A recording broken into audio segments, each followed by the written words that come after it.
A Great Argead Saga Alexander the Great. Volume 2, Hieros Lachus, The Sacred Band. By Macaulay Naki. Episode 5, Dawn of a New Life. 5:30 a.m., November 1st, 368 BCE, the residence of Pamines. The soft gray light of dawn had barely pierced the window shutters when a firm rap echoed on Philip's chamber door.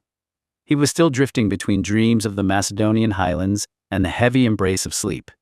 His body still carried a deep weariness that even the thermi had not entirely banished.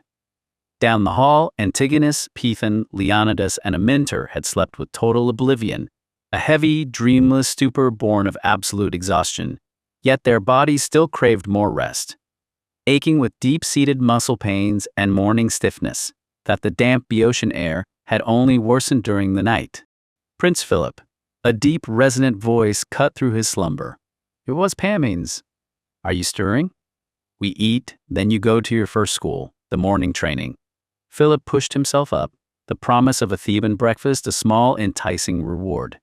He dressed quickly in a simple, durable tunic, a stark contrast to the finer Macedonian silks of his past, and descended to the main room.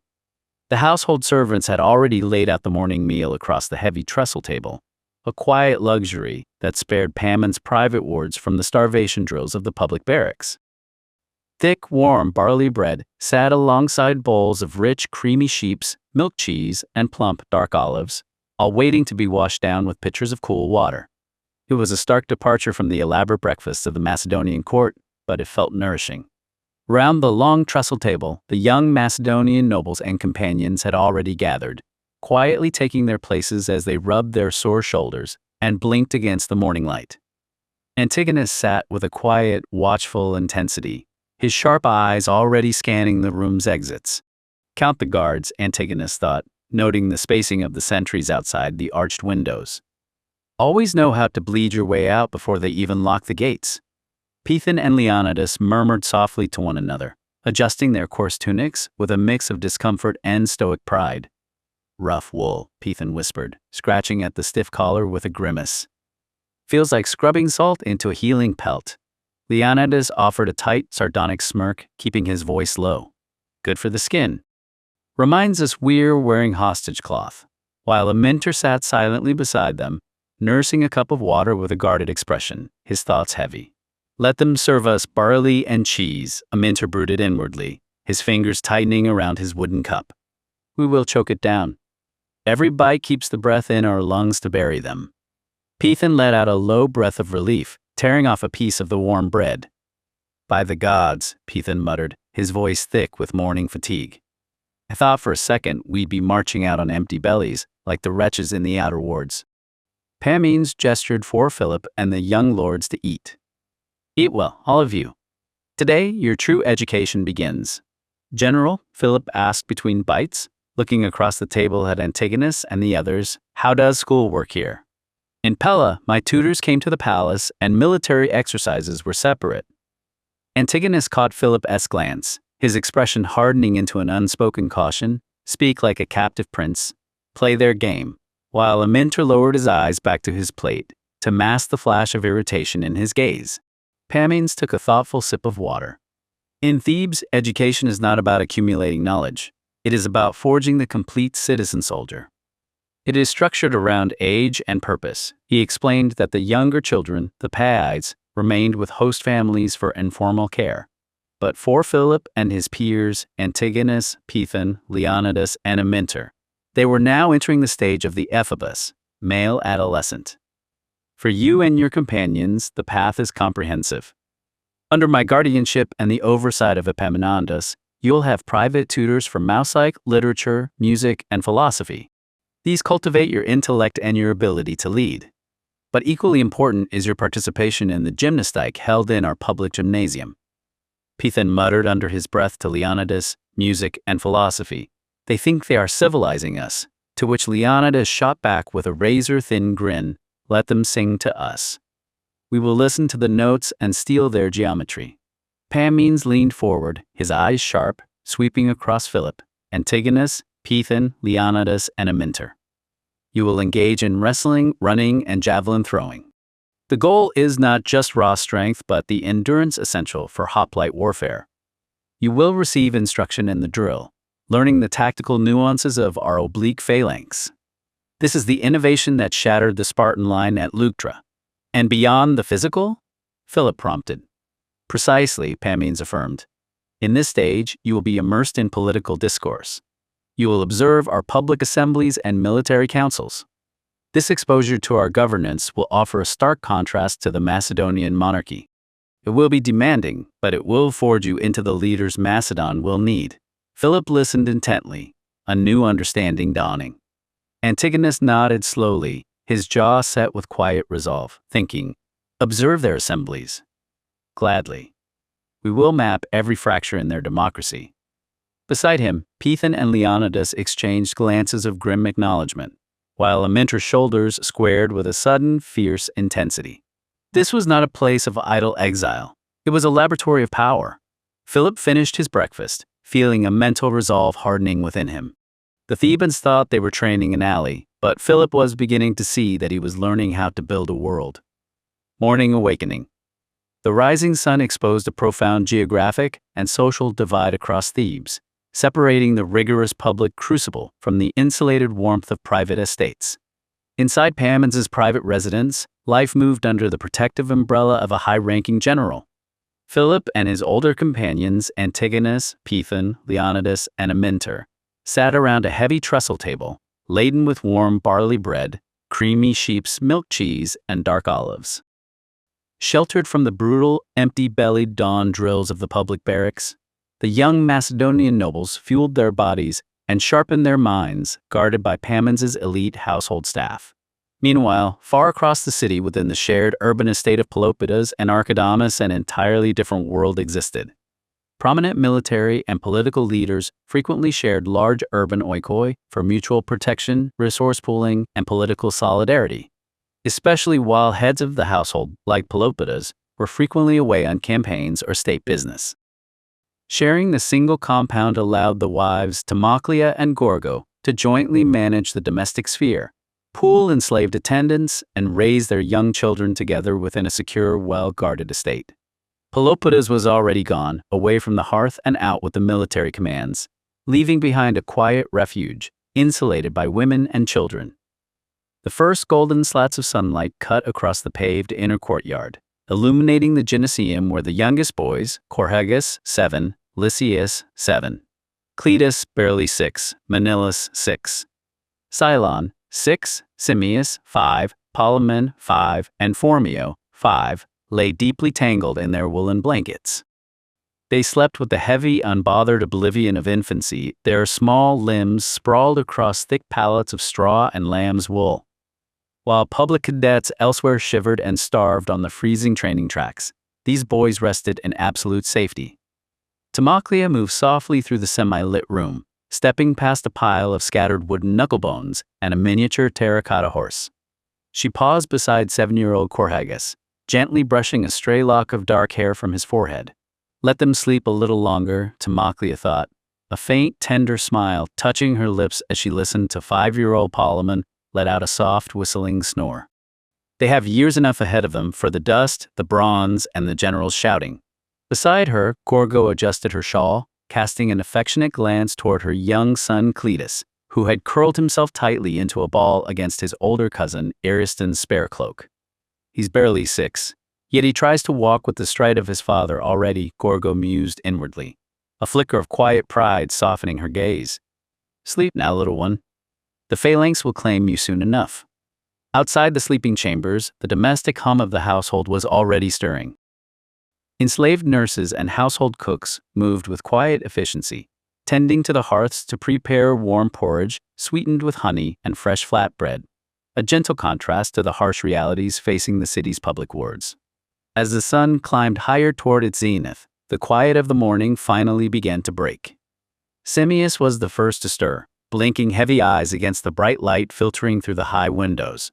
He let out a sleepy, high-pitched yawn and rubbed his knuckles into his eyes. Is it time to play with the lead soldiers? Simmias mumbled aloud, his voice thick with sleep as he nudged Polemon beside him. Polemon groaned, rolling away from the light and burying his face deeper into the bolster. "Now let me sleep," Polemon muttered, pulling his blanket over his ears. Across the pallet, Manilius sat up abruptly, his eyes wide as he heard the familiar clatter of pots from the kitchen courtyard. "Is breakfast ready?" Manilius whispered eagerly, elbowing Cylon, who was just beginning to uncurl. Cylon grunted, stretching his arms above his head with a long, satisfying crack of his joints. "I smell honeyed porridge," Cylon declared, already scrambling out of bed with bare feet pattering against the stone floor. At the edge of the room, Lysias, the oldest of the younger group, standing right on the threshold of his formal schooling, pushed himself up with a more serious, deliberate air. He smoothed down his simple linen tunic, his mind already drifting to the letters and recitations he knew would soon be demanded of him. No more endless playing, Lysias thought with a small, solemn sigh, though his stomach rumbled hungrily at the scent of the hearth. Today, the older boys start their real paths. I suppose I must start mine. Little Cletus finally pushed his blankets back, blinking sleepily at the older boys bustling toward the doorway. He looked up, his small voice piping into the room. "Can I ride the training pony today, like Philip Ariston, standing near the doorway with his father Archidamus's old greaves resting against the wall?" Let out a warm laugh. "Not yet, little wolf," Ariston called back, walking over to ruffle Cletus's unruly hair. "First you eat your porridge, then you learn your letters. The saddles can wait for a few more summers." Page and Student Quarters. 5:45 a.m., November 1st, 368 BCE, the cadet dormitories. While the older adolescent Epheboy, like Philip and Antigonus, faced the sharp rap of Pamines' door, the younger boys, Phaedidus, 11, Archidamus, 10, Polycles, 9, and Drusillus, 8, had spent the night locked in a dead, total oblivion. Their small bodies, battered and stiff from the grueling, freezing march south from Macedonia, craved hours more of deep sleep. Every joint ached with cold dampness, and their muscles throbbed against the thin wool blankets. Yet the morning bell of the Theban pedagogus brooked no mercy. "Up! Out of the furs!" A harsh, gravelly voice echoed down the stone corridor, accompanied by the heavy thud of a wooden staff against the doorframe. Phaedidus groaned, rolling over with a sharp wince as the chill hit his bruised ribs. At 11, he was the eldest of the small group, forced to drag himself upright, while his limbs felt like lead. Beside him, Archidamus, 10, buried his face back into his bolster with a muffled whimper, completely dead to the world until Polycles, 9, shivering violently in his tunic, shoved his shoulder. "Get up, Archidamus." "They'll whip us if we're slow," Polycles muttered through chattering teeth, his own legs cramping as he tried to stand. Drusillus, only 8 years old, sat up rubbing his tear-filled eyes, too exhausted to even cry. His small fingers fumbled clumsily with the coarse, unfamiliar fabric of his new tunic, the rough wool chafing his skin raw. Herded out into the cold courtyard alongside other young Theban wards and foreign hostages, the boys were immediately thrown into their first morning duties, without a morsel of food in their bellies. First came the barefoot run, where they were marched out to the gravel training track. Despite their aching calves and stiff joints, they were driven through a brisk endurance testing race to burn the chill from their blood and break the swelling stiffness of the journey south. Shivering in the gray dawn light, they were next directed to stone basins to splash ice-cold well water over their faces and chests in a rigorous Theban hardening ritual, designed to purge softness and shock their senses awake. Finally, gathered in a low-ceilinged portico out of the biting wind, they faced their severe, bearded tutor, Lysias, who put them through grueling verbal drills with stiff tongues and empty stomachs, forcing Phaedidus and Archidamus to recite passages of Homer from memory, while drilling Polycles and Drusillus relentlessly in the alphabet, the sharp scratching of the tutor's slate stylus on wax marking every stumbling syllable. The morning air hit the younger boys like a physical blow, their empty stomachs churning violently against the raw chill as they stood shivering in the assembly yard. Phaedidus pressed his small hands tightly against his midsection, his face pale under the gray dawn light. "No breakfast," he whispered, his voice trembling as he looked up at Archidamus. "Not even warm water? I'm not confident I can survive until lunchtime without passing out." Gods above, Archidamus swallowed hard, fighting down a wave of nausea as his sore legs throbbed against the cold ground. Keep your voice down, Archidamus muttered back, his eyes darting toward the looming figure of the instructor with his heavy wooden staff. They don't care if we're hungry. They want us starving. Polycles, shivering so hard his teeth clicked together, wiped a tear of pure exhaustion from his cheek. My legs are shaking already.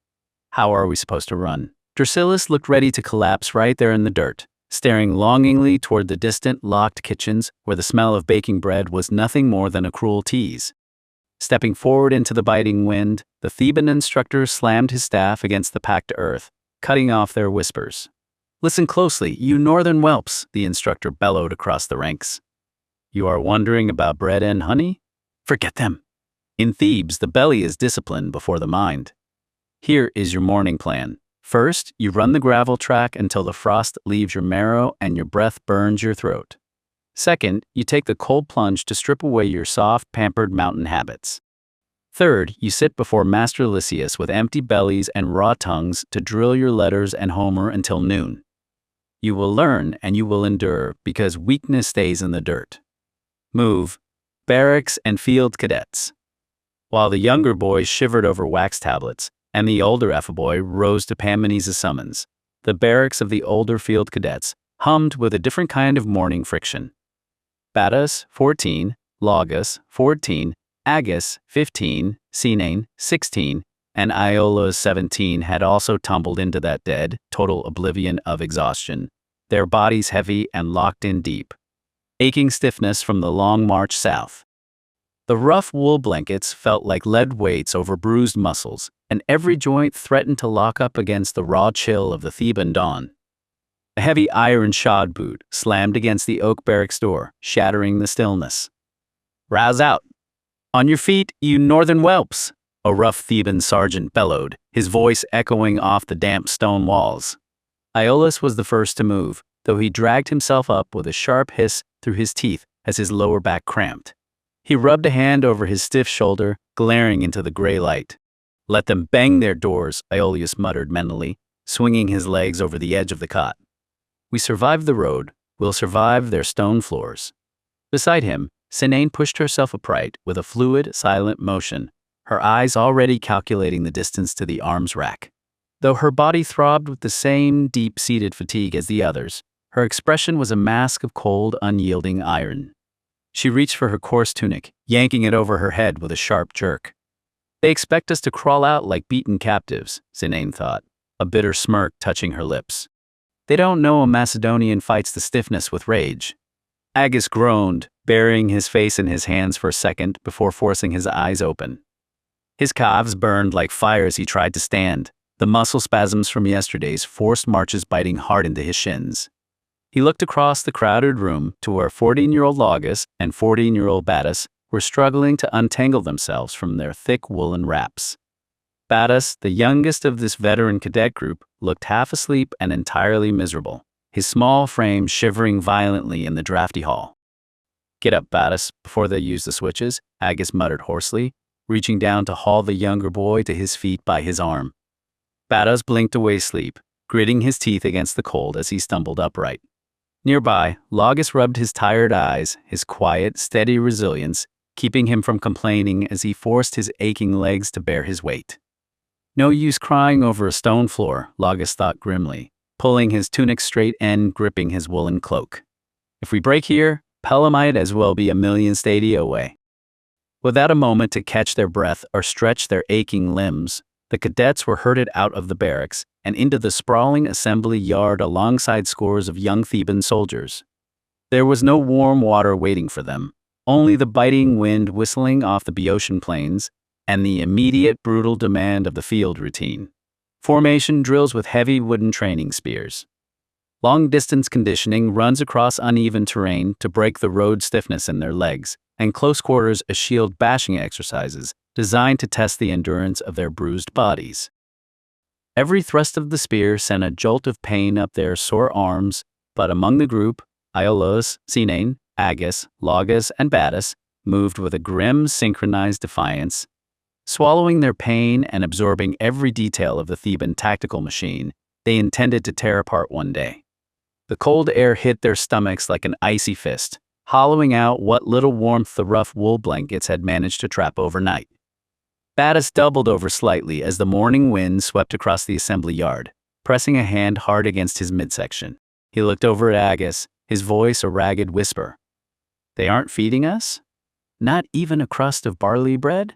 Agus gritted his teeth, his arms burning from the weight of the heavy wooden training spear he was forced to hold level. "Look around you, Battus. Do you see a single pot or loaf? The Thebans train on an empty belly. They want us light, hungry, and mean." A few paces away, Lagus kept his breathing even, though his empty stomach churned with every step of the drill.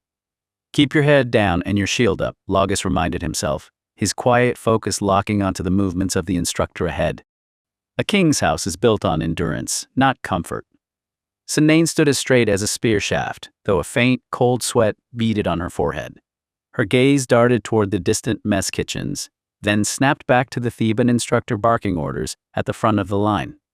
By the gods, she thought, a knot of pure panic tightening in her ribs. "I rode horses across the northern ridges on full rations, and now I'm expected to run drills until midday with nothing inside me but bile and morning frost. I won't make it to noon. I'll drop right here in the dirt." Iolaus, standing near the flank of the formation, caught the look of sheer dismay on Battus's face. He forced his own shoulders back, hiding the way his stomach violently protested the lack of food. "Keep your mouth shut and breathe through your nose, Battus," Iolaus muttered out of the corner of his mouth, his voice low and sharp. "If you faint, they won't give you porridge, they'll give you the whip.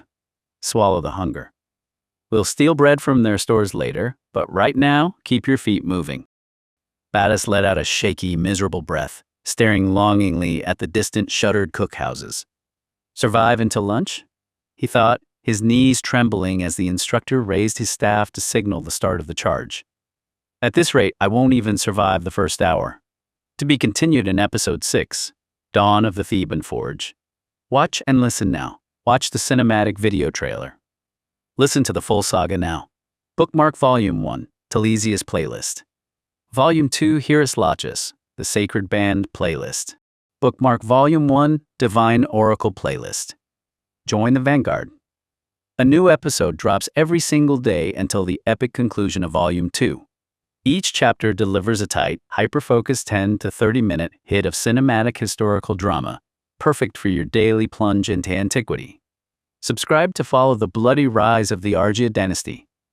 Thumbs up to help push our Vanguard through the algorithm's gauntlet. Comment below.